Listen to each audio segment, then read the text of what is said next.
bienvenidos a esta conferencia bíblica en Agua Viva. Soy el doctor Julio Vega, pastor de la Iglesia Cristiana Agua Viva, pero también psicólogo clínico del Hospital Star Médica y por más de 30 años profesor de psicología en el Tecnológico de Monterrey. Me siento muy honrado de compartir con todos ustedes esta conferencia bíblica porque vamos a tratar el segundo trastorno secuela de la COVID-19. El domingo pasado platicábamos justamente del primer trastorno que hemos podido identificar. El primer trastorno es la procrastinación. Ustedes recordarán que platicábamos de eso, es decir, esa tendencia, pero ya incontrolable, a postergar, a retrasar, a aplazar, y que por supuesto pues nos quita muchas bendiciones, porque como dice Proverbios 150:14, camarón que se duerme, pues va por ahí por la corriente arrastrado, ¿cierto? Bueno, lo único que no es cierto es que no es el Proverbio 150, ¿verdad? Es el único detalle, pero fuera de eso, es una gran verdad. Si tú te distraes, si tú postergas, si tú aplazas, si tú procrastinas, como se dice propiamente, pues vas a perder muchas bendiciones. De eso platicamos el domingo pasado. Pero el día de hoy vamos a hablar del segundo trastorno secuela de la COVID-19, que es la abulia. La abulia, permítanme contarles, se confunde mucho con la depresión, con el desánimo, con el desgano. Bueno, hay quien lo confunde hasta con la pereza, ¿no? Llegan a pensar cuál abulia ni que nada, simplemente eres un flojo. Pero no, la abulia es en verdad la pérdida de timos, de ánimo, de energía, pero es peor que la depresión, peor que el dolor. Peor que el dolor es la abulia, no hay duda. Y voy a explicar por qué. En la depresión, salvo que sea con una etiología física, normalmente nosotros identificamos la causa. Cuando alguien llega en el consultorio, me dice, doctor, estoy muy triste. Lo primero, de acuerdo a la edad que más o menos le calculo, es buscar qué tipo de situaciones podrían entristecerle. De acuerdo a la edad, ¿verdad? Cada edad tiene sus tormentos, ¿no? Y entonces yo voy preguntando y pues ya de repente sale, ya sea algo tremendamente doloroso como la pérdida de un ser querido, o sea algo también doloroso como el rompimiento de una relación, o como el haber sufrido una decepción, lo que sea. Y eso, aunque doloroso, escuchen bien, tiene más esperanzas. ¿Por qué? Porque te da, primero, una razón. No estás confundida, confundido. Tú dices, bueno, estoy viviendo esto por tal dolor. Y segundo, en algunos casos, hasta te da el coraje, el valor para superar. Por ejemplo, en el duelo de un ser querido, sabemos que la mejor forma de honrar a los seres que han partido es justamente continuando sus sueños, continuando sus metas, dándole un sentido a su vida y a su muerte, luchando nosotros para que no hayan vivido en vano. Todos los seres que nos dejaron, que nos amaban y a quienes amábamos, tuvieron ilusiones, metas, sueños para nosotros. No se diga una madre, un padre. Y cuando nosotros sufrimos su partida, algo muy digno es honrar su memoria luchando justamente en su amada memoria. Así que la depresión, que siempre la estereotipamos como algo espantoso, sépanlo, no es lo más espantoso. Peor que la depresión es la abulia. Y yo quiero pedirles que anoten un texto en sus hojas de mensaje. Y para ustedes que están en casa, Pues si tienen esta hoja de mensaje, porque se las envié ayer sábado a su WhatsApp, pues tomen alguna nota por ahí. Si ustedes no tienen esta hoja de mensaje es porque no están en las listas de difusión y se resuelve muy sencillo, totalmente gratis. Ustedes escriban un comentario en la transmisión, favor de enviarme las hojas de mensaje, y Jessie, mi asistente, tendrá una gran alegría en enviar a ustedes esta hoja en formato electrónico, en Word, y así podrán seguir estas lecturas. Bueno, como sea, les pido que anoten en la parte superior Proverbios 3:6, porque ahí está un texto de oro de la palabra de Dios. Proverbios 3:6, un texto de oro. ¿Por qué?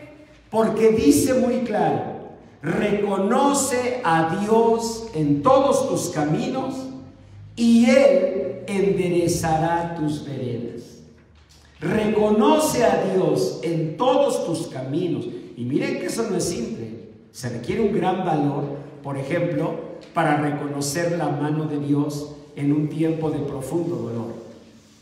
Allí no encuentras a Dios por ningún lado. Y la fe es la capacidad de creer que aún en ese momento de gran dolor, la mano de Dios estaba contigo. Como aquel poema precioso que seguramente han visto, donde lo ilustran con un hombre que va caminando por la playa con el Señor. No sé si han visto ese cuadro. Y tiene al lado esta historia, que ese hombre iba caminando con Jesús y el Señor le iba mostrando en la arena las huellas de los años de su vida. Y entonces iban viendo dos pares de huellas, las de Jesús y las de ese hombre, cuando era niño, cuando era joven. Pero hay un punto en la arena donde solo se ve un par de huellas, y entonces ese hombre le dice a Jesús, en esa historia, ¿no? Señor, ese fue el momento más difícil de mi vida, y te quiero preguntar, ¿por qué me dejaste? Y el Señor le dice, yo no te dejé. Claro que me dejaste. Mira la arena, hay solo un par de huellas. Y el Señor le dice, las huellas que miras no son tuyas, son las mías. Y el hombre le dice, ¿y entonces dónde estaba yo? Y el Señor le dice, te llevaba en mis brazos, porque si no te hubiera llevado en mis brazos, no lo habría soportado. Yo vivo creyendo eso. Sé que no es fácil, pero es el mandato de Dios. Reconócelo en todos tus caminos y eso hará que Él enderece tus veredas. En palabras cotidianas, reconcíliate con ese pasado. En palabras cotidianas, reconcíliate con Dios y tus veredas se enderezarán. La abulia es una pérdida constante del valor de la vida. Es tan tremenda que no logras identificar qué situación te hizo perder ese sentido de la vida. Los terapeutas, compañeros míos, un abrazo. Procuramos en la historia de una persona identificar los puntos de quiebre, los puntos de inflexión, los puntos de dolor, esos momentos en que se quebró la vida de una persona. Pero cuando comienzan a narrarnos una vida y no identificamos un punto de inflexión, es bien complejo. ¿Por qué? Porque fue una pérdida callada, discreta, una pérdida imperceptible, pero después de un tiempo, una pérdida que marca la vida. Hay personas que bajan abruptamente de peso, no es nuestro caso, pero bueno, es un ejemplo. Bajan abruptamente de peso y eso hace que tú los encuentras, ¿verdad? Al otro día, bueno, no al otro día, pero 2 meses después, mira nada más, ¿qué te pasó? Oye, pásame la receta, ¿verdad? Porque ves a la persona pues muy esbelta, varita de nardo y bueno, pues te da gusto. Y sí te dice, bueno, es que fíjate que hice esto, aquello, pero a veces ves a una persona que solo mirando una fotografía de hace 5 o 10 años te impactas. Porque ha sido un cambio tan imperceptible, tan sutil, que nadie lo vio, pero se estaba consumiendo, estaba perdiendo. Déjenme contarles un cuento de Jorge Bucay, a quien les recomiendo, por supuesto, todas sus lecturas. Jorge Bucay, paisano mío, argentino también, pero él de más al norte de Buenos Aires. Es una persona extraordinaria, Jorge Bucay. Y en su libro Cuentos para Pensar, tiene un cuento que me encanta. Es la historia de un hombre que iba caminando por el campo, en una zona rural, y de pronto mira una piedra, pero como acomodada respecto a otra piedra y a otra piedra, y a él le llamó la atención, ¿verdad? Porque pues estas piedras están como acomodadas. Se acerca a la piedra y lee un epitafio, el nombre de la persona, y decía en el epitafio: vivió 8 años, 5 meses, 13 días y 14 horas. Le llamó mucho la atención y pensó, qué tristeza, murió siendo un niño. Y caminó a la siguiente piedra solo para llevarse otra sorpresa. Estaba el nombre de una pequeñita y decía que esa niña vivió 5 años, 10 meses, 8 días y 5 horas, ¿no? Y entonces dijo, ¿qué es esto? Y caminó a la tercera piedra, y otro que había vivido 10 años, 4 meses y así. Y entonces él de pronto dijo, estoy en un cementerio de niños. Pero qué desgracia pudo ocurrir para que hayan muerto todos estos pequeñitos. Y mirando todas esas tumbas, él comienza a llorar. Se sienta por allí. De pronto, un anciano que cuidaba el lugar se acerca a él, lo mira llorar y con silencio respetuoso se queda a una distancia. Pero momentos después se acerca a él y le pregunta, ¿algún familiar? Pensando que lloraba por alguien conocido, y le dice él, no, de hecho no conozco a nadie, pero estoy llorando porque ¿cómo puede ocurrir una desgracia así? Todos estos que están aquí son niños, niños que murieron. El que más decía que había vivido 11 años, 4 meses, 10 días y así. El que más, 11 años. Y entonces el hombre que cuidaba el lugar sonríe y le dice, no, se equivoca. No eran niños. De hecho, algunos de ellos fueron viejos como yo. Y le dice el que estaba allí mirando, le dice, pero entonces, ¿por qué menciona en su epitafio, vivió 8 años, vivió 5 años, vivió 10 años y el que más 11 años? ¿Por qué? Y le dice entonces este hombre, mire, dice, le voy a explicar. En nuestra tierra, le dice, aquí hay una tradición, y la tradición es que cuando nace un pequeñín se le cuelga una libretita como esta que ve aquí colgando en mí, y en esa libretita le dice, anotamos el día en que nació y llevamos una cuenta de los días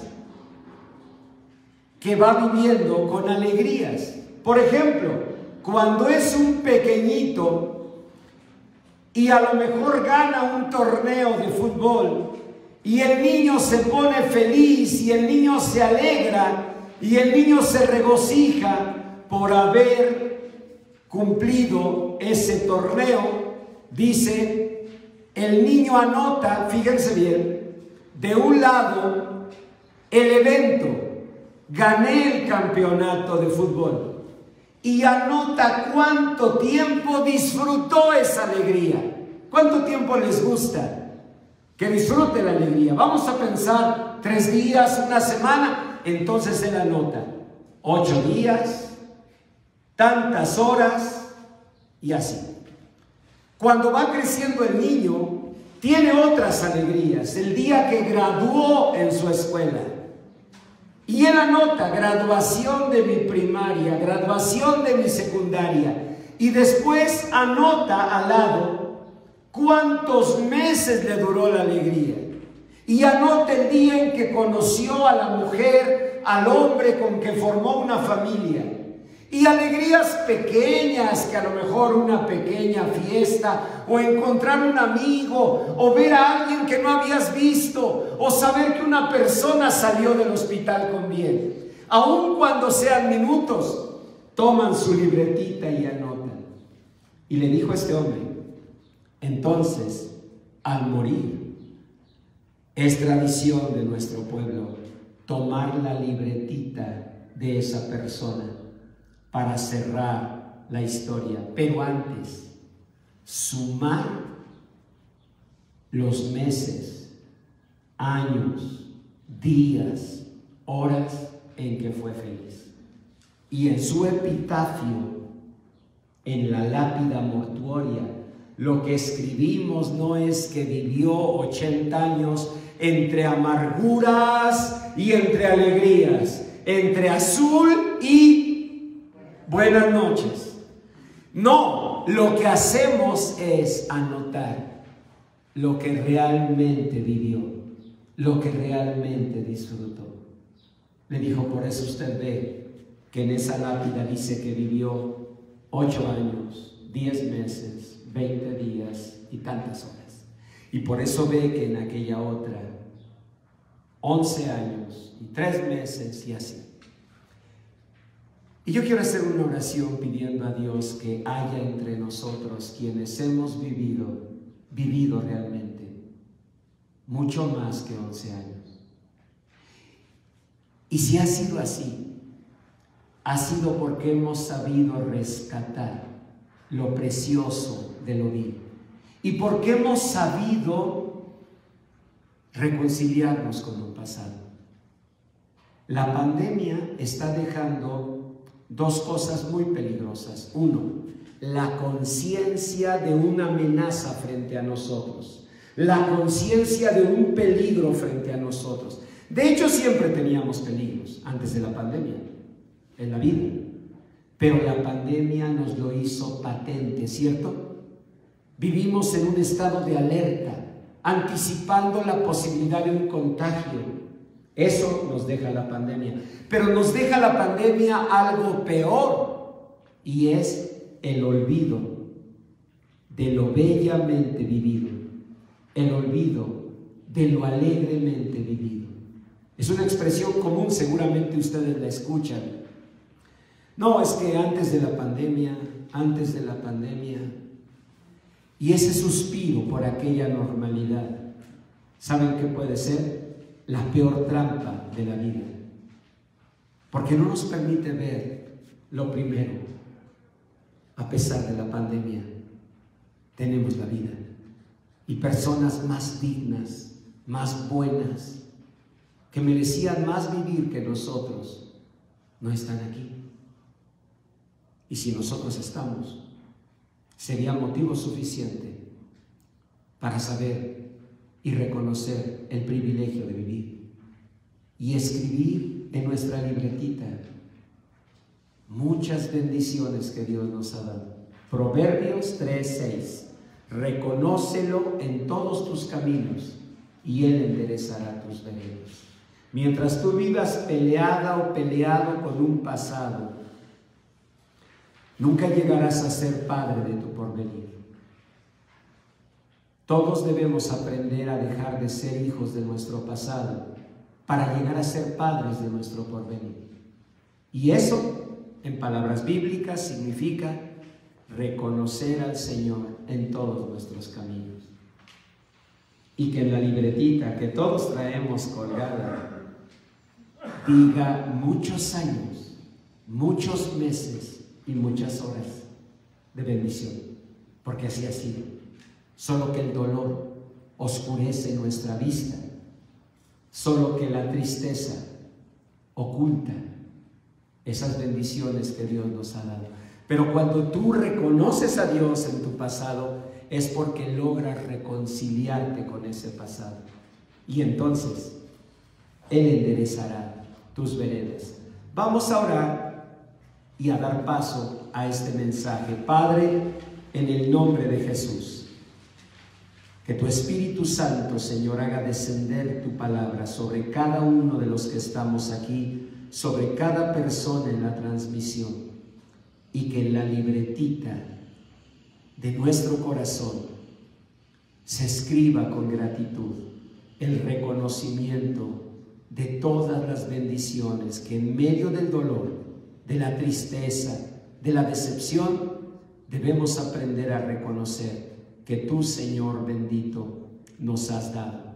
Bendícenos, Señor, y que tu palabra sea grabada en nuestros corazones y el nombre de Cristo Jesús, nuestro Salvador, sea glorificado.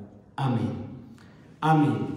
Bueno, pues por eso vamos a ver un caso bíblico que fácilmente puede ser confundido.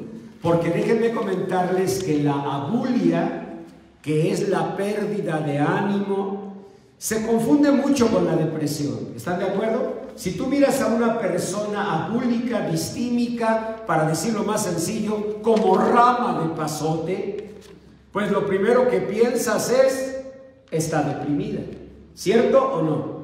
Si ves a una persona triste, está deprimida. Ahora saben que no, que la depresión, salvo que su etiología fuera física, lo que llamamos nosotros depresión endógena, la depresión, ya sea exógena o noógena, que son sus otros dos tipos, siempre tiene un evento que la explica, una pérdida, aunque sea imaginaria, ¿ven? Pero en tu corazón al final es una pérdida.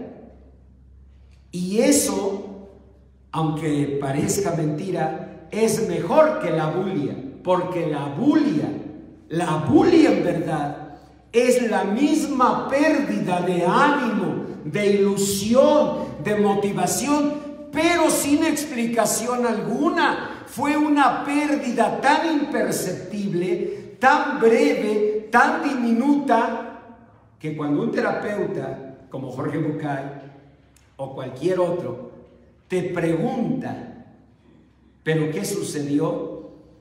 Tú dices, en verdad, doctor, no encuentro algún evento. Su vida matrimonial, pues creo que bien. Sus hijos están bien. Y entonces, ¿qué se perdió? Es que no es tanto que algo te ocurrió, sino que algo dejó de ocurrir. Fíjense en eso. No es que algo te ocurrió de dolor, de tristeza, de calamidad, sino que algo dejó de ocurrir, de alegrarte, de nutrirte, de gratificarte. La bulia es ese sentido. Y vean este ejemplo bíblico. Está en 1 de Reyes 19 y dice así en el versículo 2.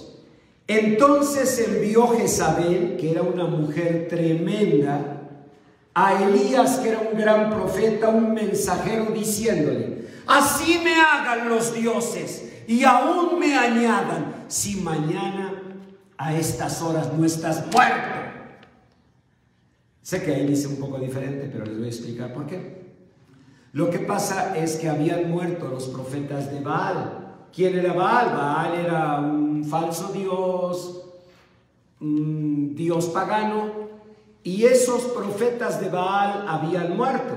Entonces, cuando le llegó la noticia a Jezabel, que les repito, era una mujer mala, ella dijo: ah, eso hizo Elías. Pues, a ver, un mensajero. Ella era una reina, era esposa del rey Acab. A ver, un mensajero que venga. Ve y dile a Elías que mañana a esta hora, como dicen en Cuautitlán Izcalli, no te la vas a acabar. Traducido al lenguaje chilango.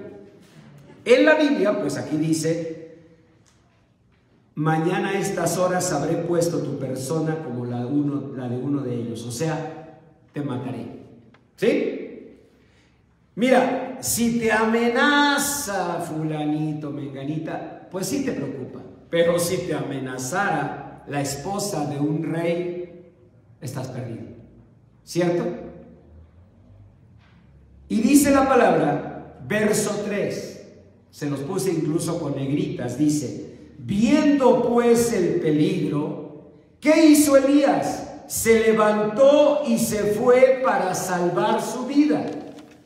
Hasta aquí había una lógica entre la emoción y la acción. Si te están amenazando y si esa amenaza es real, ¿qué es lo que tú haces?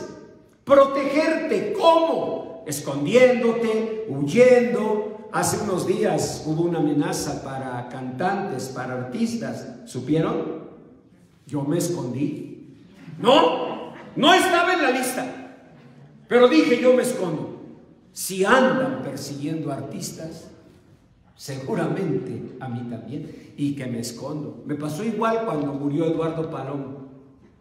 ¿Recuerdan a Eduardo Palom? Un actor guapo, murió de muerte súbita. No, yo me fui al cardiólogo al otro día. Me dice el doctor: pero si te veo rozagante y fuerte, ¿por qué estás aquí? Porque están muriendo los guapos.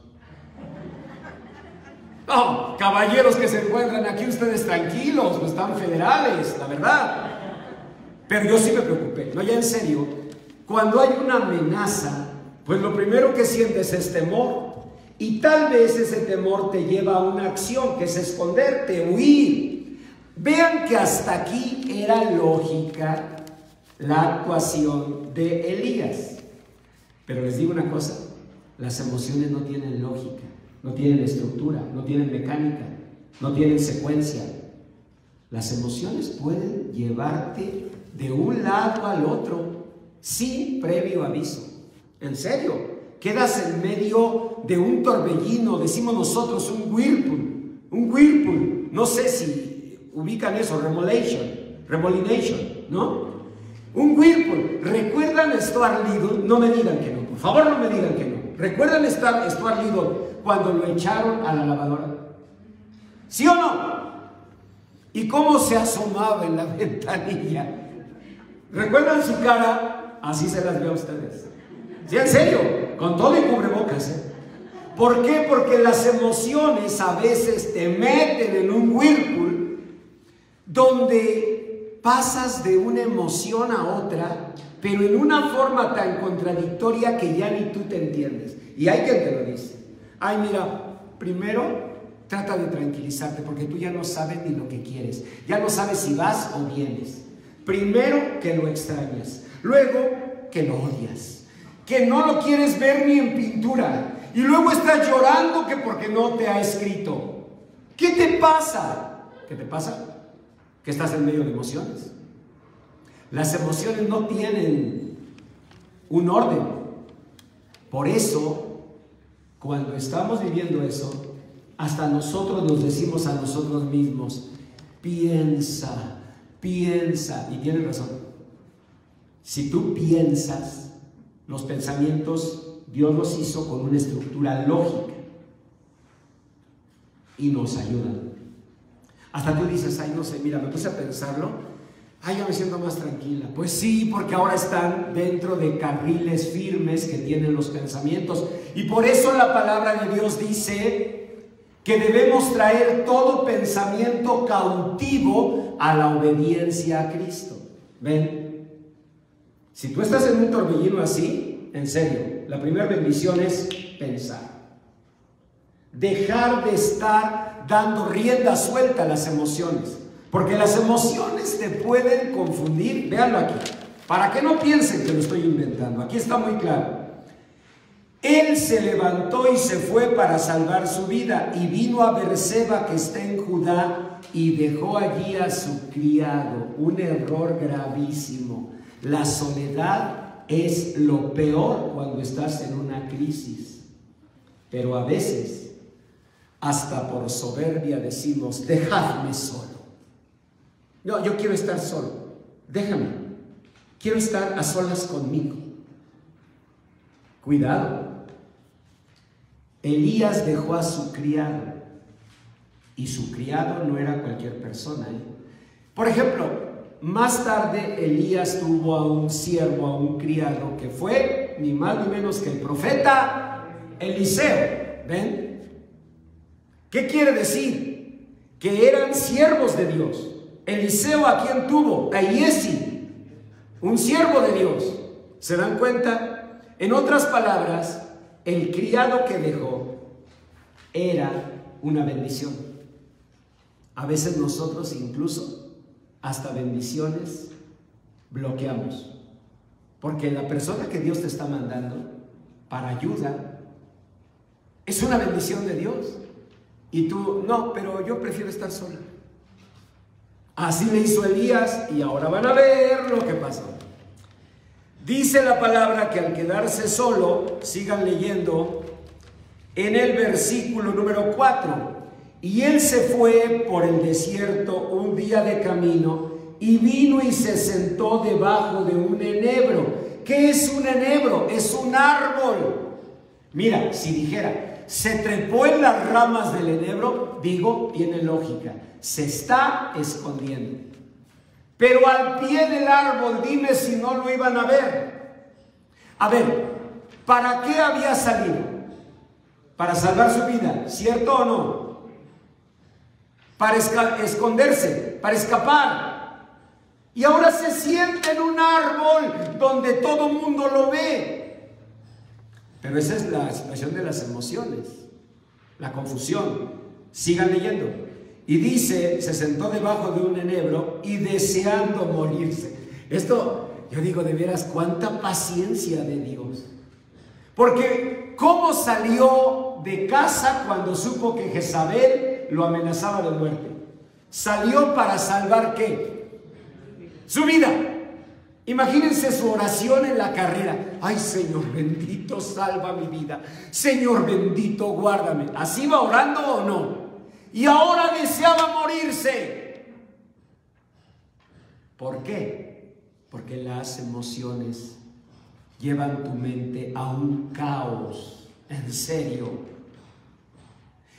Ahora se quería morir. Se supone que salió corriendo para salvar su vida, y ahora se quería morir. Y dice: deseando morirse, dijo: basta ya, oh Señor, quítame la vida, pues no soy yo mejor que mis padres. O sea, sacó hasta los papás en el pleito. No sé si les ha pasado. Empiezas a dejar fluir esas emociones de manera enloquecida, y en un ratito te estás acordando de cosas que ya ni te acordabas y que te lastiman. Por ejemplo, él dijo: no soy mejor que mis padres. No sé si era el recuerdo de algo dicho por un papá. A veces los padres, en aras de que los hijos hagan bien las cosas, les decimos: ay, pero siempre tengo que estar aquí para resolverte tus cosas. Ay, no sé qué vas a hacer el día que me muera, porque no puedes hacer nada sin mí. No te lo dicen para decirte: eres inútil. ¿Me estás oyendo? No. No es, no. Ahora, ¿por qué les dio risa? Bueno, no es por eso. Él te quiere decir: por favor, hijita, ya aprende. Pero palabras así son una marca, a veces imborrable. No sé, tampoco sé, y no quiero problemas en el cielo cuando me encuentre con Elías. Que diga, oye, ¿tú eres Julio Vega? Sí. ¿Tú andabas diciendo que mis papás? No quiero. Yo me estoy imaginando. ¿Por qué? Porque dijo, no soy mejor que mis padres. Pero lo que sí veo es que las emociones nos hacen como mover lo que ya estaba quieto. Imagínense un charco. ¿Lo pueden imaginar? El agua, dado que tiene ya varios días ahí el charquito, el agua relativamente ya se limpió, la de la superficie, relativamente. Si tú metes un palito y le rascas al fondo, ¿qué va a pasar? Que todo el cieno que se hundió, el fango, se va a levantar, ¿cierto? Y las emociones nos llevan a eso, como a despertar sentimientos que de alguna manera pues se nos habían olvidado y empezamos a recordar. Cuando un día le compraron un helado a tu hermana y a ti una paleta de agua. Y tú querías, aunque fuera una paleta de leche. Ya no querías un helado napolitano. Y te tocó de agua, tamarindo, limón. ¿No es cierto? Y en ese momento, si le sigues, no. Vas a rascar como alguien que tuviera una roncha. ¿Se dice roncha? No, roña es otra cosa, señor Martín. No, una roncha. Bueno, en inglés decimos ronchation. Y tienes una ronchation y te empiezas a rascar. ¿Qué es lo primero que le decimos a un hijo cuando se empieza a rascar una roncha? No te rasques. Sí, te va a dar más comezón. Y el otro siente coraje hasta el grado de lastimarse. Hay personas que ya se están hiriendo con los recuerdos, pero no lo pueden parar. Elías estaba así y vamos a ver qué sucedió. Por eso les digo, es un caso bíblico que puede ser confundido. Porque cuando ya vemos a Elías así con eso de no quiero la vida, pensamos estaba deprimido. Pero a ver. ¿Tuvo una pérdida? No. ¿Qué fue lo que tuvo? Una amenaza. ¿Qué debería tener? Temor, estado de alerta, miedo. Eso sí es congruente. Pero depresión, a ver, piénsalo. Si de veras alguien te amenaza, pues lo que menos haces es quedarte así en un rincón. ¿Sabes qué? Estoy muy triste. Cualquiera te diría, no, bueno, te pones triste después.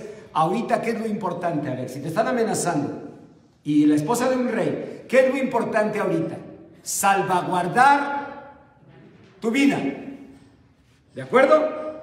Así que nada de que te me deprimes. De hecho, no te deprimes. Estás en un estado de alerta. No puedes ni dormir. No pegas los ojos. Porque estás con el miedo. Entonces, ¿qué le pasaba a Elías? Porque sigan leyendo. Dice, y echándose debajo del enebro se quedó dormido. Ahí sí yo digo, ¿cómo se te ocurre? Te vienen persiguiendo. ¿Creen que Jezabel hablaba por hablar? ¿Creen que nada más era así como esas personas? No sabes con quién te metiste. ¿Creen que era así Jezabel? No, ella sí, era la esposa del rey Acab. ¿Saben qué significa? Que si ella decía, tronaba los dedos, venían los soldados, persigan a Elías, y salían los caballos a todo galope. Y el otro se nos duerme. Se quedó dormido. ¿En serio? Ahí dice, ¿cómo así? Comió y, echándose debajo del enebro se quedó dormido. Y he aquí luego un ángel le tocó y le dijo, levántate, come. Claro, Elías volteó y dijo, ¿qué como aquí? Ni un oxo ni nada. Entonces él miró y he aquí a su cabecera, esto me da mucha risa, una torta cocida. O sea, un ángel le hizo una torta. ¿Saben por qué me da risa? Porque digo, es como si tú llegas a gerente general de una empresa y por una necesidad tú acabas preparando ahí, moviéndole al café de todos. Como que dirías, ¿cómo el ángel? Soy un ángel. Porque le haga las tortas a alguien. Señor, tú tienes muchas personas. Dije que le prepares una torta. ¿Se imaginan lo difícil? Preparar la torta con alas, sin manos. A ver, hazte una torta así. Y el ángel la tuvo que hacer. Y siempre me he preguntado, ¿de qué habrá sido la torta? Y lo primero que viene a mi mente es cubana. Claro, sin mojito, pero cubana. O de pierna. Ayer me comí una torta de pierna, pero no saben qué torta de pierna. Hoy, guardé la foto para mandárselas hoy. Que vean mi torta de pierna. Esa sí era literal de pierna, porque tenía una pierna de pollo metida así. Era una torta de pierna. ¿En serio? La van a ver. Bueno. Y, pues no sé, a ver, díganme de qué se imaginan. ¿Saben por qué no responden? Porque la única torta que les hacían era la del Chavo. Si no es que de plátano, y vayas a la escuela con su torta de plátano. No, pero sí dijeron milanesa, a ver, ¿de qué más? De huevo. Ah, esa es rica. ¿Huevito a la mexicana o así nada más con cebollita? ¿Cómo te gusta, Jaime? Así solito, huevito nada más. ¿Le pones aguacatito o así? Así solito. Bueno, está bien. Entonces, todos tenemos un antojo. Yo no sé de qué haya sido la torta, pero el pobre ángel, ¡ay! Que le haga la... De todos modos se quiere morir, Señor. Ya déjalo mejor, para que no ande hablando. El Señor, hazle una torta. ¿De quién venía la orden? Del Dios de amor, del Dios de gracia, del Dios de misericordia, del Dios que no mira si merecemos o no merecemos, porque de antemano sabe que no merecemos. Y si se tratara de merecer, olvídenlo. Pero del Dios que nos ama con un amor incondicional, que amaba a Elías el gran profeta, que oraba pidiendo lluvia y descendía lluvia del cielo. A Elías, el hombre con fe, que clamaba que descendiera fuego del cielo, y descendía fuego del cielo. Pero el hombre que también era un hombre frágil, que se quebraba, que se quedaba dormido debajo de un enebro, que no sabía si tenía miedo, tristeza, que andaba confundido. Y dice la palabra, entonces se comió la torta, comió y bebió. ¿Y qué creen que hizo?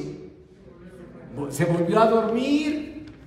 Entonces no era físico el asunto. ¿Saben por qué se los digo?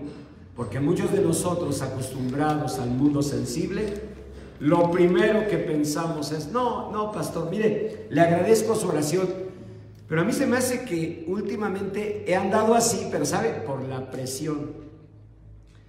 No, mire, yo pienso que como he trabajado mucho, me he malpasado, nada más es cosa de unas buenas vacaciones, una buena alimentación y me va a ver otra vez, pero así como usted, así rozagante y fuerte y firme, ¿no? No era físico. La vida es más de lo que vemos. Nos acostumbramos tanto a ver que pensamos que todo se soluciona así. Ya sabe, el hospital, dinero, consultas, medicina. No, hay heridas, dolores profundos que lleva el corazón, que no tienen que ver con lo físico. La prueba está en que se volvió a dormir. No, el ángel ha de haber dicho, ni la torta que le hice, ¿no? Ahí con las alas, imagínense hacer una torta con alas. Imagínense que tienen alas. A ver cómo le agarras ahí con las plumas. ¿Cómo agarras el cuchillo? No, pues le haces lo mismo que me hicieron a mí. Nomás metieron los dedos al bolillo, sacaron el migajón y ahí meta su pierna de pollo. No, hombre. Fíjense, y siendo vaquero yo me impresioné. No, yo dije, ¿esto qué? Pero usos y costumbres de los pueblos, yo digo, no, yo lo respeto. Lo respeto, ¿no? Bueno, seguimos. Y dice la palabra que se volvió a dormir y volviendo el ángel, oh, pobre ángel, cuando le dijeron otra vez que vayas a ver Elías, ay, al de la torta, ay, ahora falta que quiera un licuado. Y ahí viene el ángel, ¿no? Dice, y volviendo el ángel la segunda vez lo tocó diciendo, levántate y come porque largo camino te resta. Es decir, Dios tenía muchas cosas para él, pero la abulia es ese momento en que tú pierdes ánimo porque pierdes expectativas. Miren, déjenme contarles una historia de la historia universal. Y esto para quitarles la idea de que la historia son puras guerras y revoluciones y balazos, ¿no? Porque así nos enseña la historia, ¿cierto? En 1789 comienza la Revolución Francesa y siguen luego las independencias en Estados Unidos y en América. Y todo lo que vemos son balazos. En la clase de historia, parafraseando a Octavio Paz, el salón huele a pólvora. Sí, es la verdad. Pero en la historia universal hay historias muy bonitas. Para mí la más hermosa, o una de las más hermosas, fue un acto de bondad que tuvo España para el mundo entero. Era 1798. Edward Jenner, padre de las vacunas, había desarrollado la primer vacuna, derivada precisamente de su investigación con las vacas, de allí que se llame vacuna, esa es la razón. Y entonces Edward Jenner había hecho por fin un método para salvar de la viruela. La viruela arrasaba pueblos, en verdad, era terrible. Y Edward Jenner había logrado una vacuna. En España, en esos días, hubo muchos brotes de viruela y murieron miles de personas. Pero con la vacuna, esto empezó a cambiar. Y Carlos IV, para que vean que no todos son Carlos V, también hubo un Carlos IV, que por cierto, ese personaje que está en el caballito, en México es chistoso, porque es más famoso el caballito que el jinetito. Todos decimos, ahí en el caballito. Yo siempre digo, ¿y el jinetito qué? El jinetito es Carlos IV. ¿Ven? Bueno, Carlos IV, él, enterándose de eso, de que había brotes en España, pero no solo en España, sino acá en América, en los nuevos territorios de España, él dijo, tenemos que mandar vacunas al Nuevo Mundo. Solo que había un problema. La travesía era muy larga. De Canarias a América eran 2 meses de navegación. Así que entonces no podían llegar las vacunas. Él le llamó al doctor Balmis. No me pregunten esquina con qué, porque eso es una tragedia. ¿Doctor Balmis esquina con doctor Lucio? No, no, no.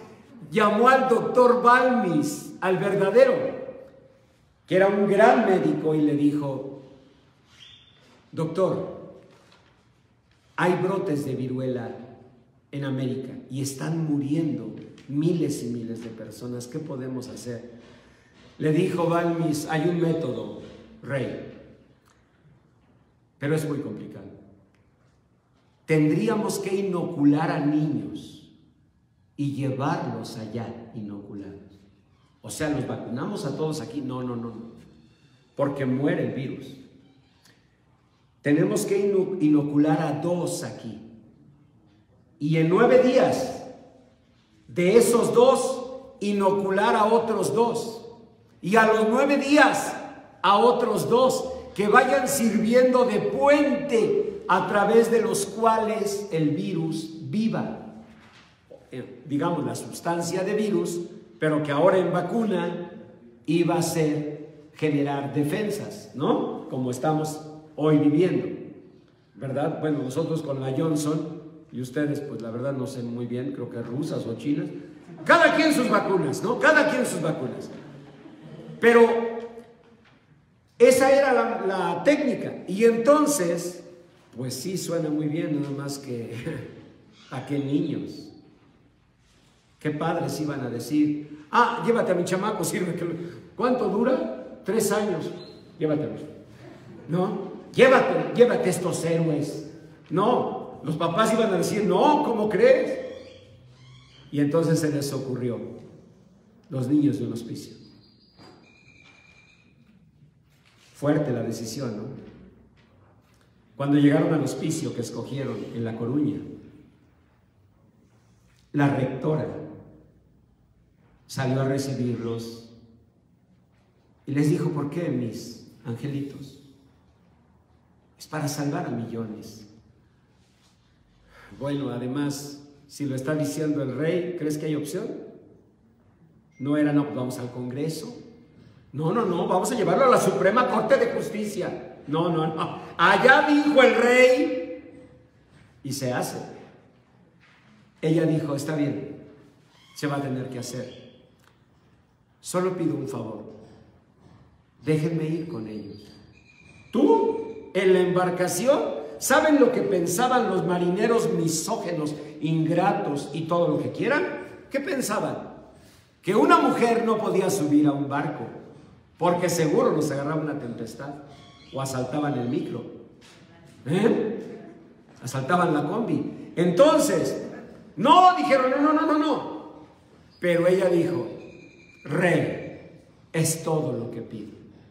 Ella tenía casi 40 años y era viuda, había perdido a su esposo, solo le quedaba en la vida Benito, su hijo, y los angelitos que Dios le había dado. Y ella decidió ir. Y los marineros, ya cuando el rey dijo que va, pues dijeron, está bien.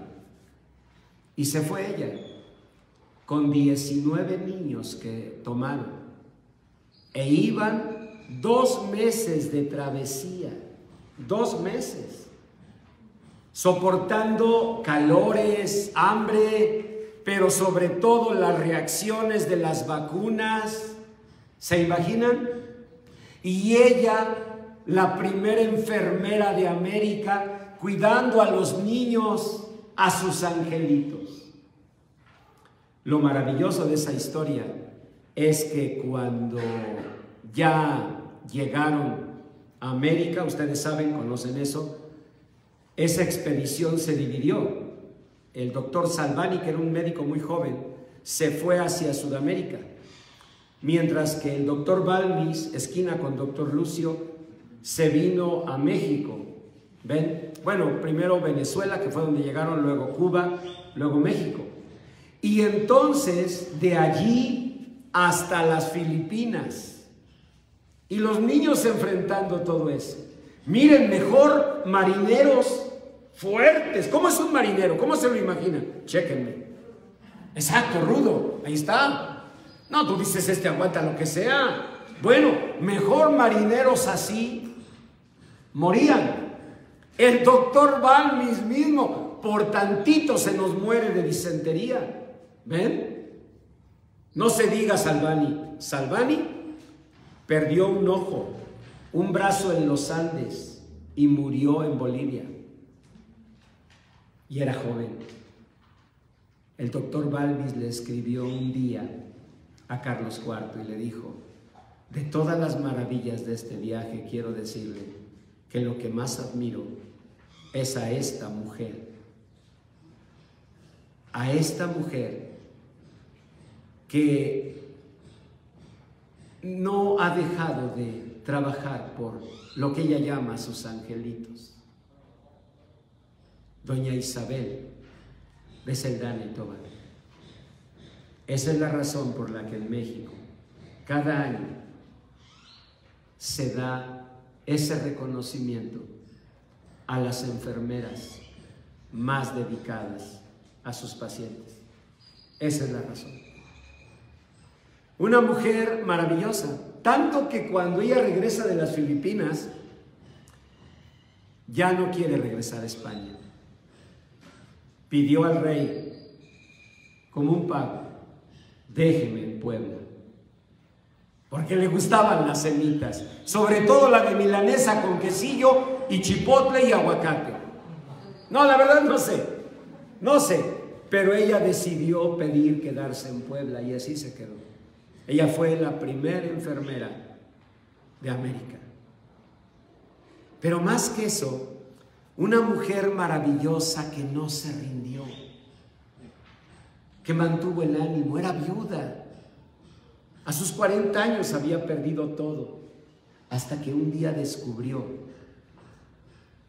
que decir lo he perdido todo era una ingratitud con Dios.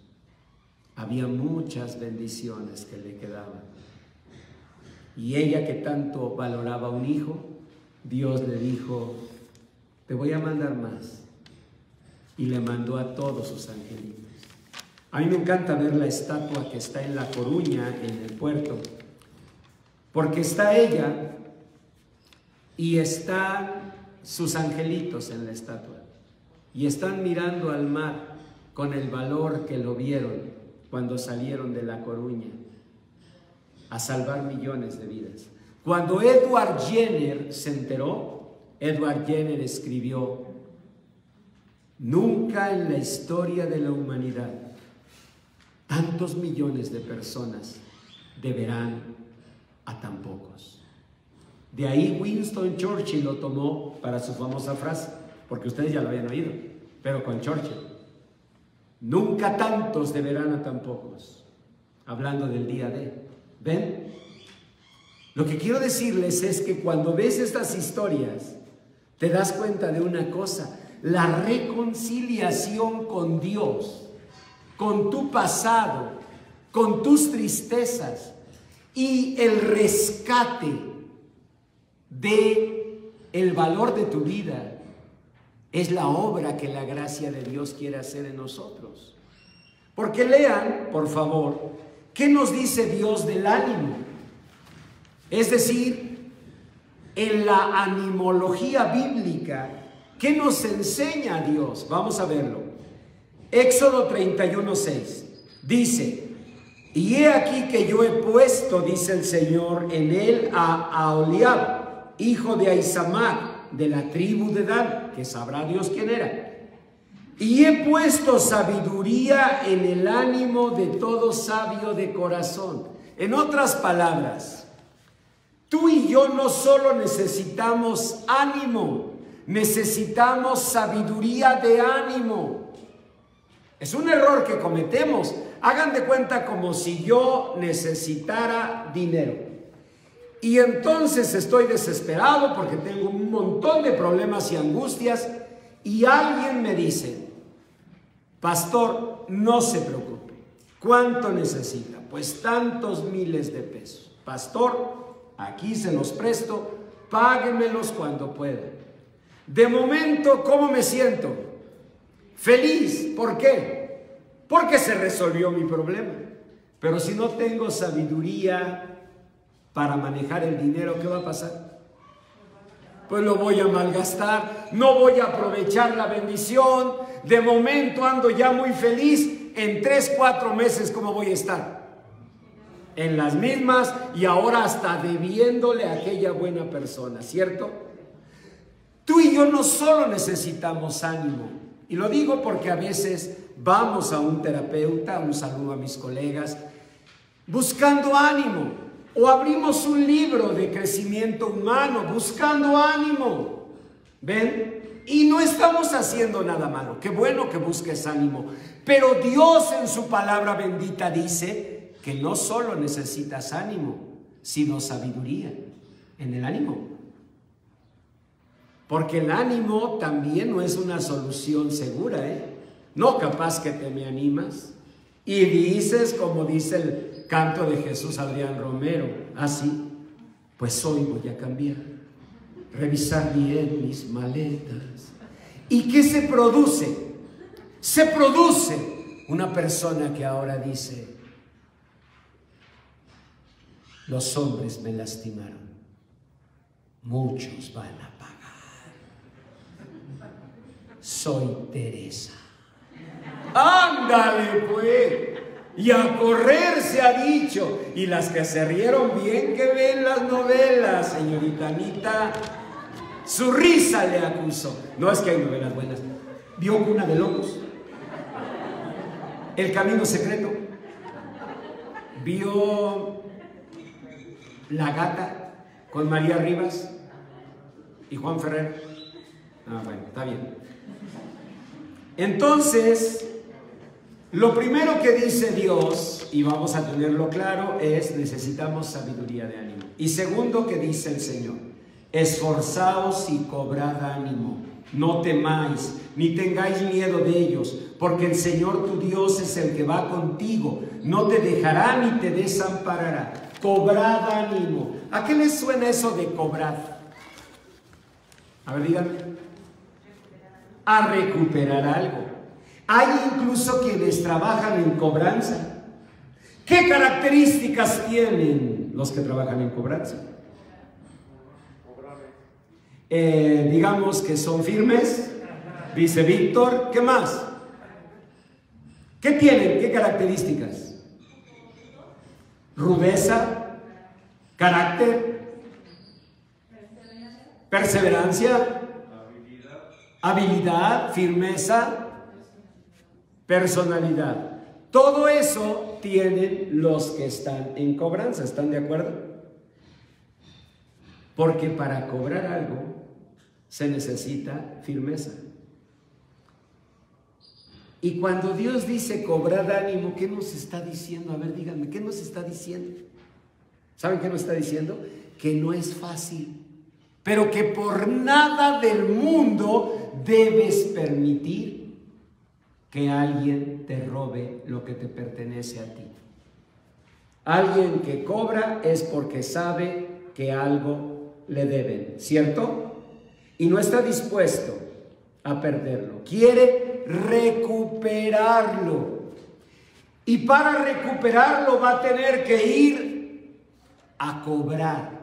Cuando Dios nos dice cobrad ánimo, nos está dando la pauta, nos está enseñando, nos está diciendo, necesitan, uno, con firmeza, afirmar, reconocer que eso es de ustedes.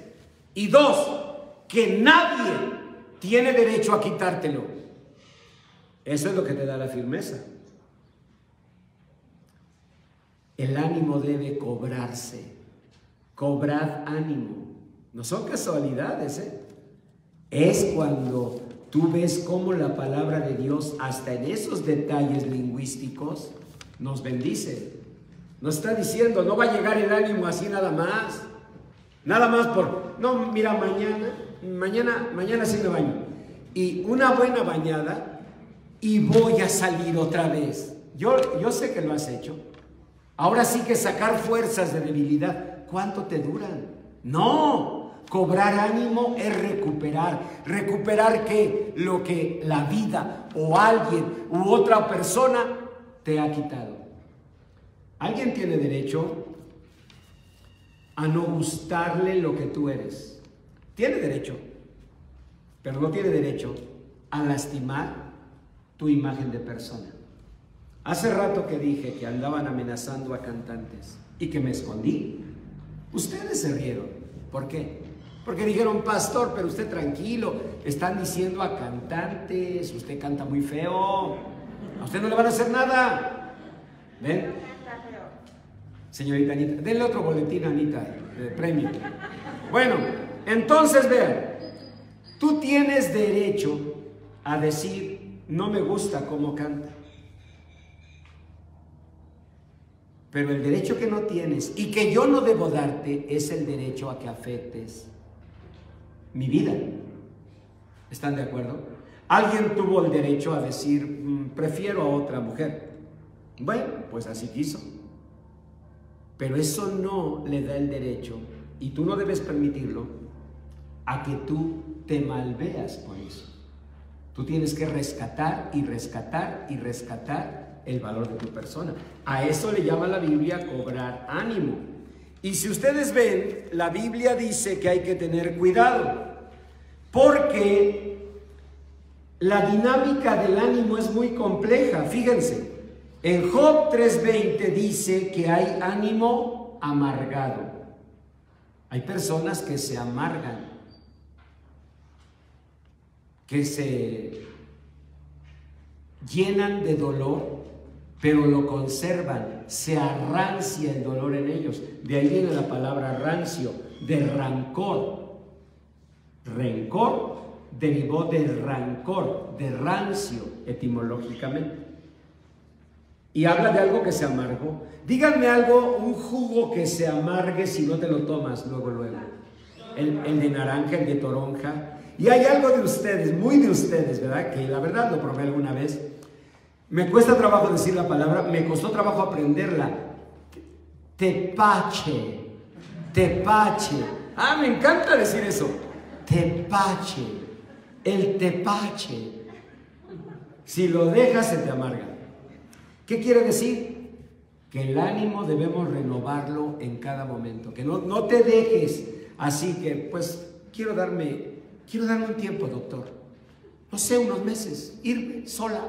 Unos meses y al ratito, ¿quién te aguanta? Si de veras, un tepache de 2 semanas, ni lo hueles. ¿Cierto o no? Dice, bueno, el otro texto, Job 21:25, también habla de amargura. Pero Proverbios 18:14, ¿qué dice? El ánimo del hombre soportará, sostendrá su enfermedad. Mas ¿quién sostendrá al ánimo angustiado? Que era lo que traía Elías. O sea, Elías andaba entre miedo y depresión. Pero es complejo, aún para un psicólogo es complejo. Hay pacientes que tienen un perfil de enfermedad o de trastorno muy clarito. Así te llega y es una depresión de libro. Depresión menopáusica del libro, hasta ya sabes el guión, todo, ¿no? Pero hay otros que dices, bueno, ¿este qué tiene? Y en una consulta tiene una cosa, la otra tiene otra.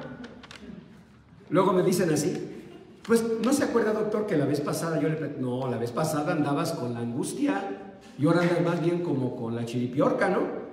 Pues hay doctores que me dan la chiripiorca en muchas formas. Pues sí. Dice Proverbios 28:25, el altivo de ánimo suscita contiendas. O sea, hay otros que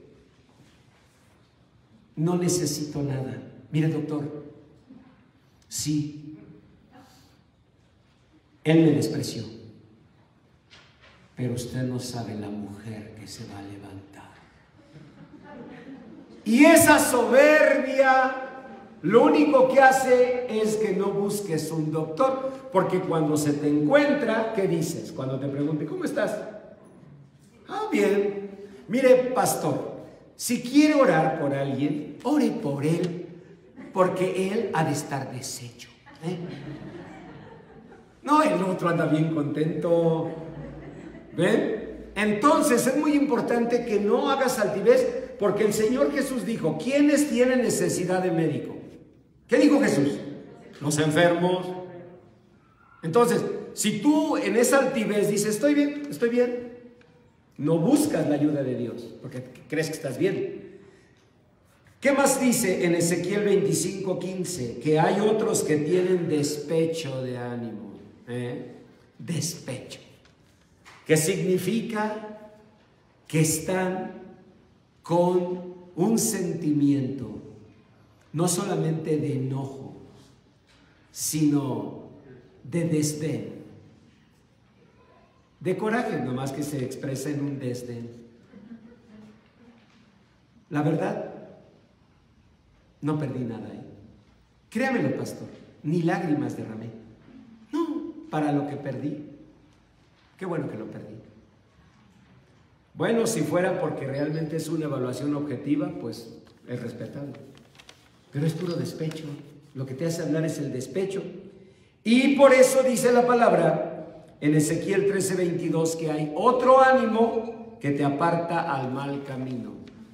Hay personas que hacen eso, Hay personas que fueron heridas, lastimadas, y su respuesta es: me la hizo, me la paga. ¿Y sabe, doctor? Por eso a él 3 veces lo engañé. Una por placer. Las otras ya no me acuerdo, pero ahora que vuelvo a escuchar a Paquita se las digo, ¿cómo no? Pero ¿qué es lo que nos está diciendo esa historia? ¿Saben qué nos está diciendo? Lo que dice la palabra de Dios. Esa persona fue vencida de lo malo. La Biblia dice así: no seas vencido de lo malo. Pues ya te convertiste en lo mismo o quizás hasta en una persona peor. Porque llegando al cielo, el jicotillo va a pasar ante Dios. Y quizás él va a tener una excusa, un tiempo difícil, no sé. ¿Y tú? ¿Sabes qué te va a decir el Señor? Que tú lo hiciste por mera maldad, con toda la conciencia, con todo el coraje y el rencor. En otras palabras, no solamente fuiste igual, sino fuiste peor. Por eso el ánimo debe ser entregado al Señor.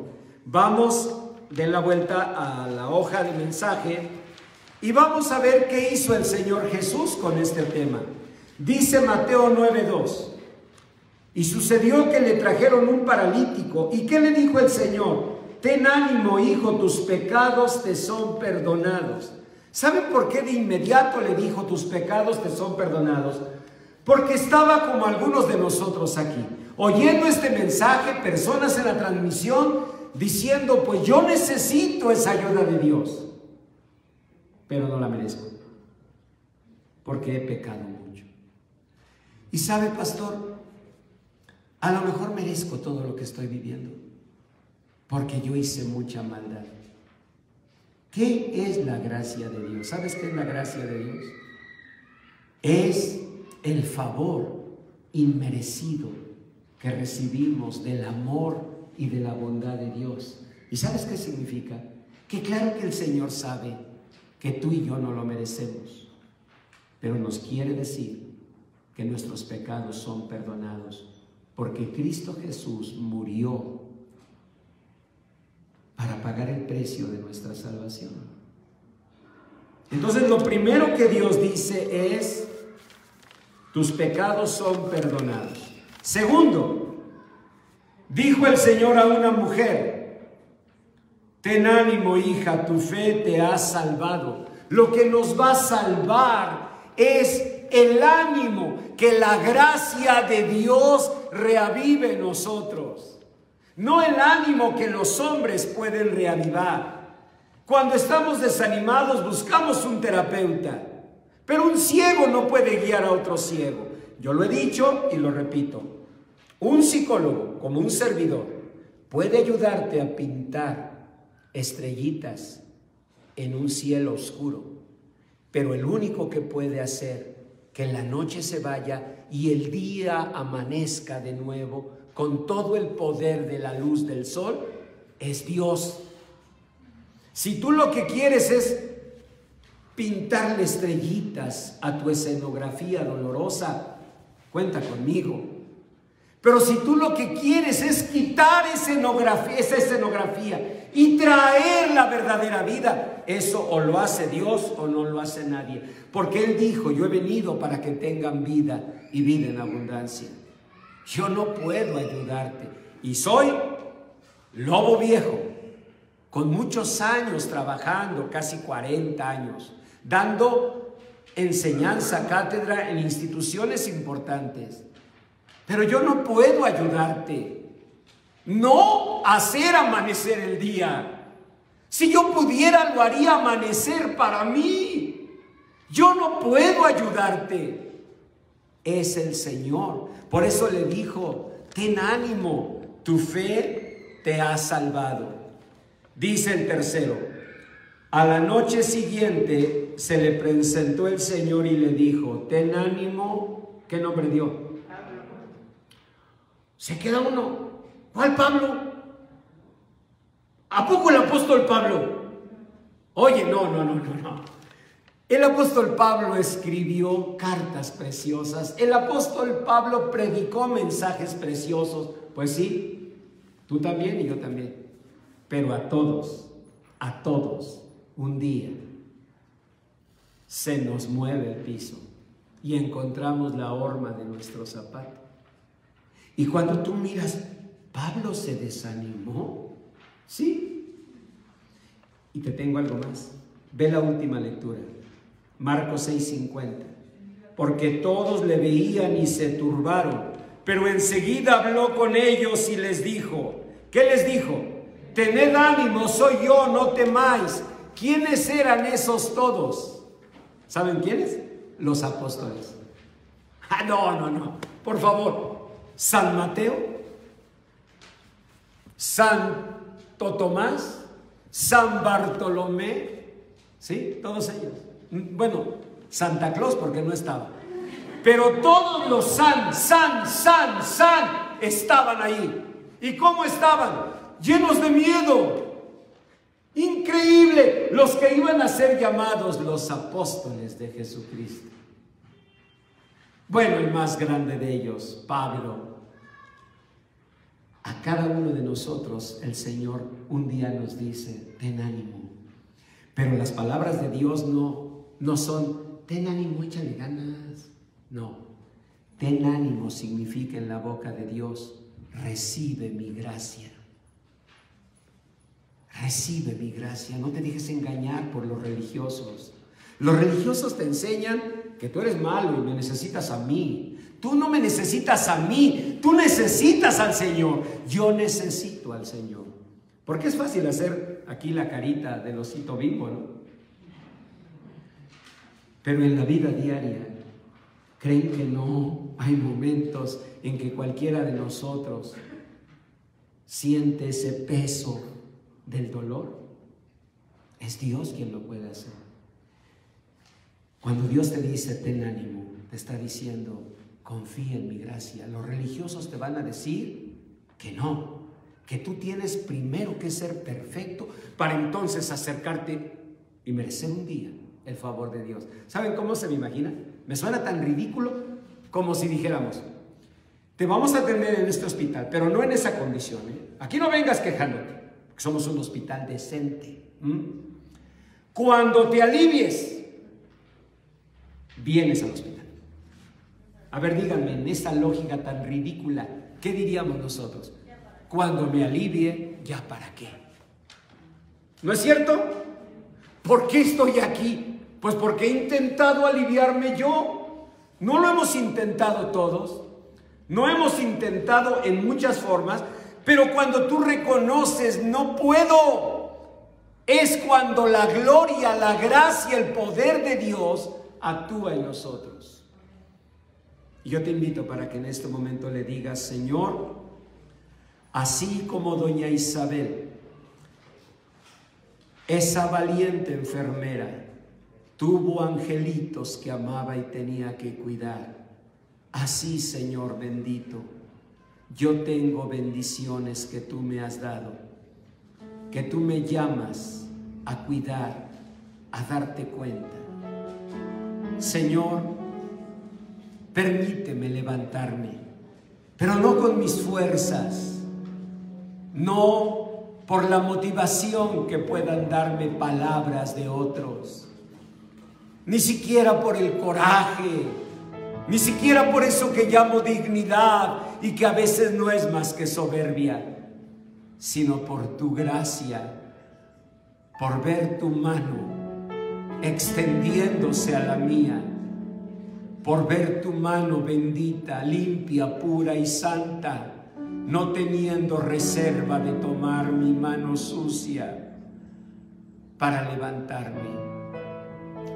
Hazme saber, Señor, que tú estás dando este mensaje por tu palabra para decirme, como le dijiste a Pablo, ten ánimo, Pablo, para decirme, como le dijiste a los apóstoles, tengan ánimo, soy yo, no teman, aquí estoy. Hazme oír tu voz, Señor, y hazme creer en la gracia infinita con que tú me miras, con que tú me amas. Solo por tu gracia, solo por tu amor, solo por la bondad infinita de tu corazón. Dile, Señor Jesús, te recibo como Señor y Salvador. Dile, Señor, yo necesitaba escuchar esta palabra. Necesitaba escuchar y saber que tú, Señor, estás junto a mí, que nunca te has ido, que tu amor es incondicional, que tú no estás en un trono solamente esperando, insensible, que yo sea perfecto para entonces tender tu mano. Porque tú sabes, Señor, que no puedo hacerlo, que yo no puedo serlo, que quizás lo he intentado y he fracasado una y otra vez. Que te necesito y que eres el único, Señor, que podría socorrerme. Dile, Señor, te recibo en mi corazón como mi Señor y mi Salvador, y recibo tu palabra como el mensaje que tú tenías preparado para mí, para romper la bulia y para llevarme a la vida victoriosa, bienaventurada y feliz por la que tú viniste, Señor Jesús, a dar tu vida. Tú dijiste, Señor, yo he venido para que tengan vida y para que la tengan en abundancia. Dile, Señor, recibo esa bendición en el nombre de Jesús. Amén.